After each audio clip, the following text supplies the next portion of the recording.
Welcome. We're going to do another series. This time we're going to focus on prints, syringes, and still air boxes.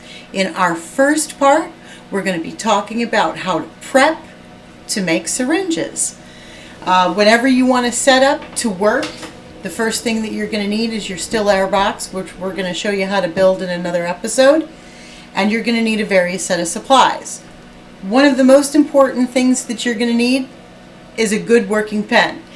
If you're not sure that you have a good working pen before you begin, stop now and go get yourself a pen. We'll wait for you. You can also pause. So now that you've got your pen and you're ready to go, I want you to take some notes. Get a piece of paper. Pause if you need paper too. These are the list of supplies that you're going to need. You're going to need an alcohol burner for flame sterilization. If you don't use an alcohol burner, you can use a torch. Candles are messy and leave a residue that you don't want, so avoid using a candle. You are not going to want to use anything with butane that also leaves a residue, so a traditional lighter or a lighter such as this. I use alcohol and I use Everclear to do it. The reason why is because it burns cleanly, so when you have to use your flame sterilization, it takes a minute for this to get going, so I'm going to start it now. I built my own and I do keep it completely filled up with Everclear. You're going to need a way to additionally sanitize your hands. This is for your hands, and this is for your tools. This is just, again, alcohol, the same thing that's in here. You're going to want some tape. After you do your labeling, one of the things that tends to happen is that if you refrigerate or you keep your spore samples in a cool location once you've prepared your syringes, they can sweat, and a good piece of tape over any label helps with any kind of sweating. You're going to want something to scratch with, because you're not going to want to use your hands. I use a chopstick, so whenever I get that pesky little itch in the middle of a project, I've got a chopstick to do that with. A way to light your flame, you're going to want a measuring cup, something to be able to know accurately how much water you're going to be dispensing out. You're going to want some sterile water. I took my water, it's water we haul from town, and then it's in the microwave for 3 minutes and 33 seconds. Gets it the right temperature that it needs to be to kill all the bacteria. I also have what I call my single-use towel. This is a towel that I pulled out fresh. The first time was after I washed and rinsed my hands, and now I'm just using it in case my hands get wet. It hasn't touched any other surface. And I also have designated a clean space here with another towel that I'm using for a dedicated towel for this activity only. You're going to want to have some sort of a tweezer system, some way of handling your spore samples when they come. Most spore samples come as a print on foil that you're going to want to translate into a liquid medium with sterile water.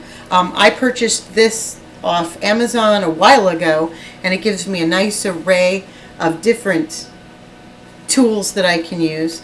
My favorite tool is the flat one.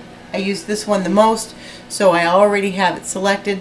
It's the easiest for not just pulling the specimens cleanly out of their containment, but it also gives me a nice flat surface to work with that I can scrape. So this is optional, but you'll need a set of scissors or a rotary cutter in case you need to trim anything down. You'd be surprised how many times I get into a project and either need a set of scissors or a rotary tool. So I just keep a rotary tool on hand. Because my water's still hot and I don't want it to be hot when I mix it with the spores, I have a bowl of ice and a sterile bowl on top of it that's metal, and all I'm going to do is take this and pour it into that and let it cool until I'm ready to use it. So that's what I've done outside my still air box to get ready.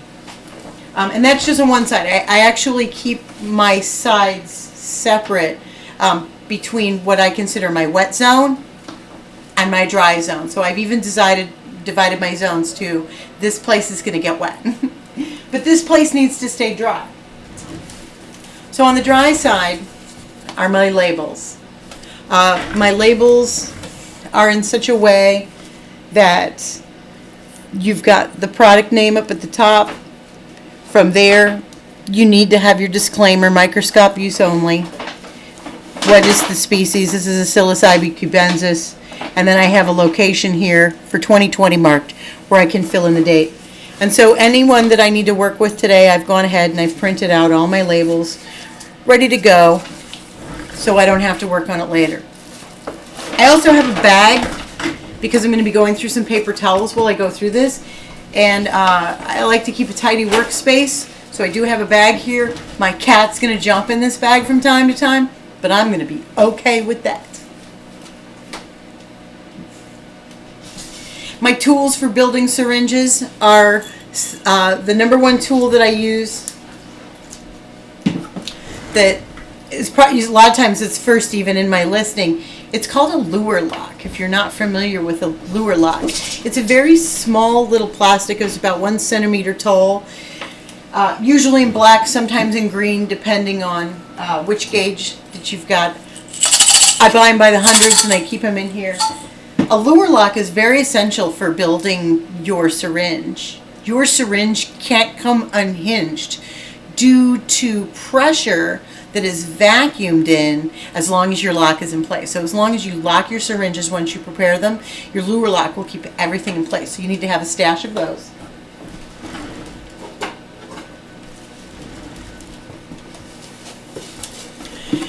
You need to have a stash of syringes. Once you've decided on what gauge you're going to be working with, I work with 14 gauge. It's a very standard gauge, and it's a common gauge that I find supplies are easy to come by. I get the pre-sealed syringes, so that way when a client or a student needs something mixed up, what they're getting is completely 100 fresh out of the box. For myself, I do something a little different. Everything that I've used previously gets washed, very carefully cleaned, rinsed, and then thoroughly sanitized, as well as run through the dehydrator to reset them, and then they're reassembled again and reused. So we do reuse our old stuff. You can usually tell if the syringe has been previously used. If you're purchasing syringes, you'll feel where they had their label, if they did proper labeling on there. And that's one of the reasons why I don't like reusing them. And I want my customer to know it's getting 100% clean product from us as well. So, but these are for my use, and then these are for student or client use.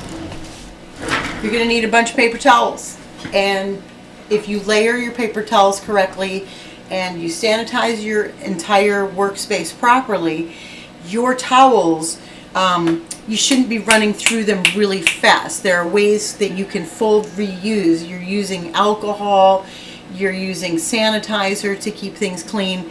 So there's really no use for one use and go. It's a matter of the way that you layer your paper towels, you work with them and you fold them as you go. And a decent set should last you through your entire mixing of your syringes. This is my sanitizer. It's a food safe industrial sanitizer. This is how I begin working with my prep surfaces. When I come here, this table that I've worked on, this one here is washed thoroughly with soap. Then it's rinsed, and then we sanitize it, and then finally it gets dried off. This has been in storage in a clean storage space, but before using it today, it's going to get thoroughly sprayed down, and then my project towels left over from last project are going to get used to clean this up. Your cleaning process should take you no less than an hour. This includes yourself, washing your hands, washing your arms, washing your face, washing your glasses, pinning up your hair, putting on a hat, finding a mask. I'm going to be using, we're trying out this mask today. It's a little bit different than before, but now we're doing some videos, so. Alright, so this has gotten quite saturated at this point in time. I'm just going to just fold this, set it off to the side, and take another old one. I'm not masked at this point in time because I'm not actually handling the naked spores. But once I begin to open packaging and containment, I will be wearing a mask. But I have my hair secured. I have a plastic head covering over my head. Hair can be such a problem, and it's not always about being clean with hair. I don't really like talking into my box.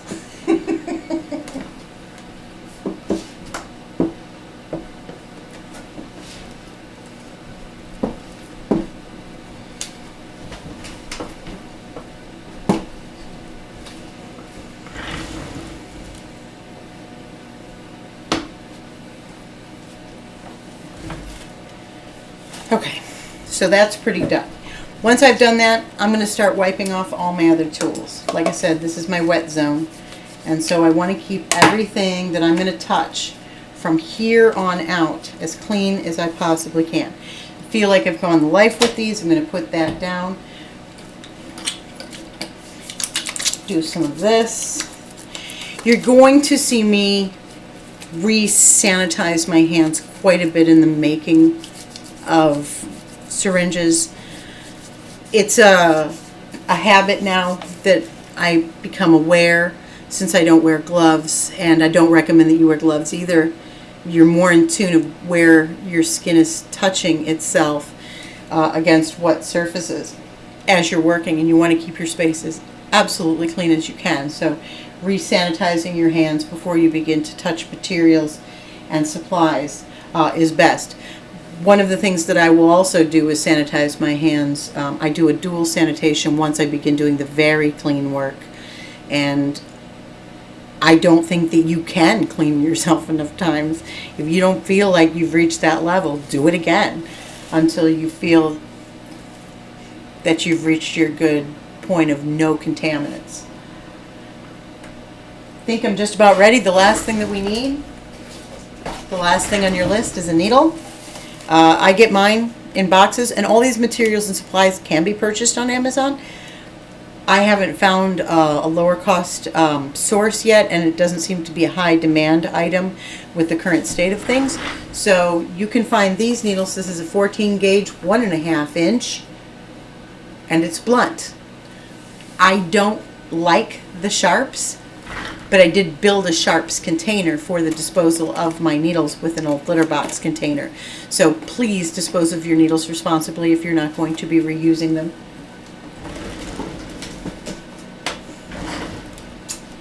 So we've got our wet zone, we have our dry zone, we have our sterile water, we have our needles, we have our spore samples, which we're going to be getting into the next video that we're going to be checking out. If anybody has any questions, you can reach me at cloverleafspores@gmail.com, and you can always find me at Facebook at Mary Hemp Shields. So I will see you in the next video.